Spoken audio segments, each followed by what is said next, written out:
Hi all, లంచ్కి అయితే mutton biryani. కానీ ఇది ఆంటీ చేసింది కాదు, నాకు ఆంటీ చేసిన మటన్ బిర్యానీ చాలా ఇష్టము. ఇంకా లవ్ స్టోరీ సిరీస్కి వస్తే నేను కాల్ కట్ చేసేసాను, తర్వాత కాల్ చేయలేదు. చెప్పు నాండి అన్నారు, నేనే అని తెలుసు కదా, మళ్ళీ రిటర్న్ కాల్ కూడా చేయలేదు. 1 hour తను కాల్ చేయట్లేదు అనమాట. సరే అని మళ్ళీ నేనే కాల్ చేశాను. కాల్ చేసి అడిగాను, నా నెంబర్ అని ఎలా తెలుసు అంటే ట్రూ కాలర్లో వచ్చింది అనేసి అన్నారు.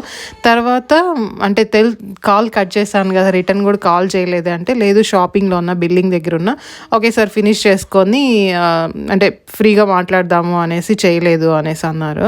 తను మెసేజ్ చేశారు ఆ లోపల 1 hourలోనే. ఆ మెసేజ్ వచ్చి నాకు రాలేదు, అది ఎందుకో తెలీదు, మెసేజ్ రాలేదు. నేను ఆ టైంలోనే ఆ 1 hour గ్యాప్లోనే వచ్చేసి తనకి ఇంట్రెస్ట్ లేదేమో, మాట్లాడే ఇంట్రెస్ట్, నేనే ఎక్కువ ఇంట్రెస్ట్ చూపిస్తున్నానేమో అనేసి ఏమేమో ఆలోచించేసాను అనమాట ఆ కొద్దిసేపట్లోనే. మళ్ళీ కొద్దిసేపు మాట్లాడిన తర్వాత అర్థమైంది తను మంచిగానే మాట్లాడారు నాతో.